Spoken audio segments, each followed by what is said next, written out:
ನಮಸ್ಕಾರ ಎಲ್ಲರಿಗೂ. ನಾನಿವತ್ತು ಹೇಳ್ಕೊಡ್ತಾ ಇದ್ದೀನಿ ಚುರುಮುರಿ ಉಂಡಿ ಅಥವಾ ಮಂಡಕ್ಕಿ ಉಂಡಿ. ಕರಮ್ ಕುರುಮ್ ಇರುತ್ತೆ, ತುಂಬ ಚೆನ್ನಾಗಿ ಬರುತ್ತೆ, ಕ್ರಿಸ್ಪಿ ಇರುತ್ತೆ, ಮಕ್ಕಳು ತುಂಬ ಇಷ್ಟಪಟ್ಟು ತಿಂತಾರೆ. ಈ ರೀತಿ ಮಾಡಿಕೊಟ್ರೆ ನಾವು ಮಕ್ಕಳಿಗೆ ಬೇರೆ ಶಾಪಿಂದ ತಂದು ನಾವು ಬೇಕರಿಯಿಂದ ತಂದು ಫುಡ್ ಕೊಡೋಕ್ಕಿಂತ ಮನೆಯಲ್ಲೇ ಮಾಡಿಕೊಟ್ರೆ ಅಂತೂ ತುಂಬ ಹೆಲ್ದಿಯಾಗೂ ಇರುತ್ತೆ. ಇದಕ್ಕೆ ಬೇಕಾಗುವಂಥ ಸಾಮಗ್ರಿ ನೋಡಿ. ನಾನು ಇಲ್ಲಿ ಚುರುಮುರಿ ತೊಗೊಂಡಿದ್ದೀನಿ. ನೀವು ದಪ್ಪ ಚುರುಮುರಿ ಕೂಡ ತೊಗೋಬೋದು. ನಾನಿಲ್ಲಿ ಆರ್ಗ್ಯಾನಿಕ್ ಬೆಲ್ಲ ತೊಗೊಂಡಿದ್ದೀನಿ. ಒಂದು ಅಗಲವಾದ ಪಾತ್ರೆ ತೊಗೊಳ್ಳಿ. ಅದರೊಳಗೆ 1 ಟೇಬಲ್ ಸ್ಪೂನಷ್ಟು ನೀವು ತುಪ್ಪ ಹಾಕ್ಕೊಳ್ಳಿ, ಇಲ್ಲ ಸ್ವಲ್ಪ ಹಾಕಿದ್ರೂ ಪರವಾಗಿಲ್ಲ. ತುಪ್ಪ ಜಸ್ಟು ಅದು ಬೆಲ್ಲ ಕರಗಲಿಕ್ಕೆ ಮತ್ತು ಸ್ವಲ್ಪ ಕ್ರಿಸ್ಪಿನೆಸ್ ಬರುತ್ತೆ ತುಪ್ಪ ಹಾಕಿದ್ರೆ. ನೀವು ಬೇಕಾದರೆ ಇದರೊಳಗೆ ಶುಂಠಿ ಪೌಡ್ರ್ ಹಾಕೋಬಹುದು, ಏಲಕ್ಕಿ ಹಾಕೋಬಹುದು. ಶುಂಠಿ ಪೌಡ್ರ್ ಹಾಕಿದ್ರೆ ಇವಾಗ ಮಳೆಗಾಲ ಅಲ್ವಾ, ಮಳೆಗಾಲದಲ್ಲೆಲ್ಲ ಮಕ್ಕಳಿಗೆ ಆ ರೀತಿ ಕೊಟ್ಟರೆ ಶೀತ ಮತ್ತು ಕೆಮ್ಮು ಏನೂ ಬರೋಲ್ಲ.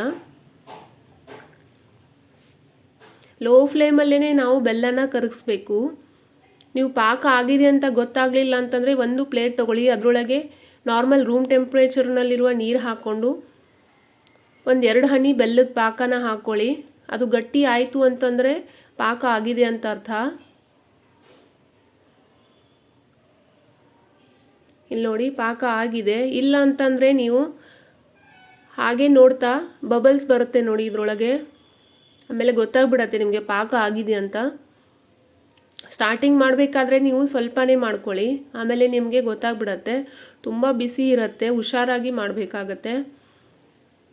ಆಮೇಲೆ ಇಮ್ಮಿಡಿಯೇಟಾಗಿ ನಾವು ಚುರುಮುರಿ ಹಾಕಿ ತಿರುಗಿಸ್ತಾ ಇರಬೇಕು. ಇಲ್ಲ ಅಂತಂದರೆ ಪಾಕ ತುಂಬ ಗಟ್ಟಿ ಆಯಿತು ಅಂದರೆ ಉಂಡೆ ಚೆನ್ನಾಗಿ ಬರಲ್ಲ, ಒಡೆದೋಗೋ ಚಾನ್ಸಸ್ ಇರುತ್ತೆ.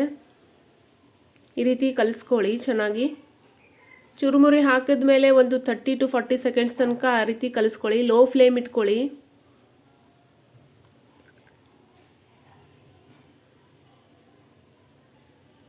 ಈ ರೀತಿ ನಾವು ಮಾಡಿಟ್ರೆ 1 ತಿಂಗಳ ತನಕ ಸ್ಟೋರ್ ಮಾಡಿ ಇಡಬಹುದು. ಏರ್ ಟೈಟು ಡಬ್ಬದಲ್ಲಿ ಅಥವಾ ಕವರ್ದಲ್ಲಿ ಹಾಕಿ ಇಡಬೇಕಾಗತ್ತೆ. ನೀವು ಯಾವಾಗ ಬೇಕಾದ್ರೂ ಮಾಡ್ಬೋದು. ಕೇವಲ ಒಂದು 10ರಿಂದ 15 ನಿಮಿಷ ಒಳಗಡೆನೇ ಆಗಿಬಿಡತ್ತೆ. ನಾನು ಇಲ್ಲಿ ಕೆಳಗಡೆ ಇದನ್ನು ಇಳಿಸ್ಕೊಂಡಿದ್ದೀನಿ. ಬಿಸಿ ಇರುವಾಗಲೇ ಉಂಡೆ ಕಟ್ಟಬೇಕಾಗತ್ತೆ. ನೀರಿನ ಅಂಶ ತಾಗದೇ ಇರೋ ಹಾಗೆ ನೋಡಿ. ತುಂಬ ಬಿಸಿ ಇರುತ್ತೆ, ಹುಷಾರಾಗಿ ಕಟ್ಟಬೇಕಾಗತ್ತೆ. ಬಿಸಿ ಇರುವಾಗಲೇ ಕಟ್ಟಿ. ತುಂಬ ಒತ್ತಿ ಏನು ಕಟ್ಟೋದು ಬೇಡ. ಈ ಕಡೆ ಆ ಕಡೆ ಕೈಯಿಂದ ಒಂದು ಸ್ವಲ್ಪ ಮಾಡಿ ಜಸ್ಟ್ ಹಿಂಗೆ ರೌಂಡ್ ಮಾಡಿದ್ರೆ ಸಾಕು, ಉಂಡೆ ರೆಡಿ ಆಗಿಬಿಡತ್ತೆ. ತುಂಬ ಒತ್ತಿ ಕಟ್ಟಿದ್ರೆ ಚುರುಮುರಿ ಒಡೆಯೋ ಚಾನ್ಸಸ್ ಇರುತ್ತೆ, ಲುಕ್ಕು ಚೆನ್ನಾಗಿ ಕಾಣಿಸಲ್ಲ. ಬೇಕಾದರೆ ನೀವು ಕಲರ್ ಹಾಕ್ಬೋದು. ನಾನಿಲ್ಲಿ ಕಲರ್ ಯಾವುದೇ ರೀತಿ ಬಳಸಿಲ್ಲ. ಕಲರು ಅಷ್ಟೊಂದು ಆರೋಗ್ಯಕ್ಕೆ ಒಳ್ಳೆಯದಲ್ಲ ಅಂತ ಅಂದ್ಬಿಟ್ಟು ಹಾಕಿಲ್ಲ ನಾನು.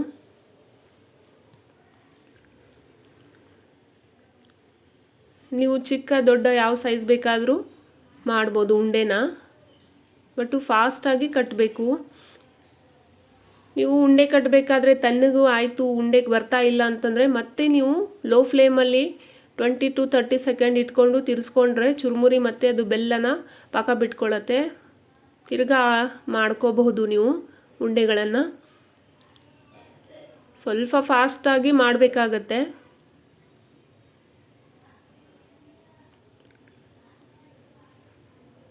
ಇಲ್ಲಿ ನೋಡಿ ಉಂಡೆಗಳು ರೆಡಿ ಆಗ್ತಾ ಇದೆ. ಸ್ವಲ್ಪ ಸ್ವಲ್ಪನೇ ಮಾಡ್ಕೊತಾ ಹೋಗಿ ಸ್ಟಾರ್ಟಿಂಗ್ ಮಾಡೋರು.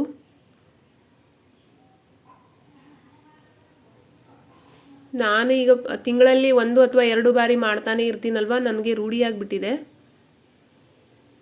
ತುಂಬ ಬಿಸಿ ಇರುತ್ತೆ.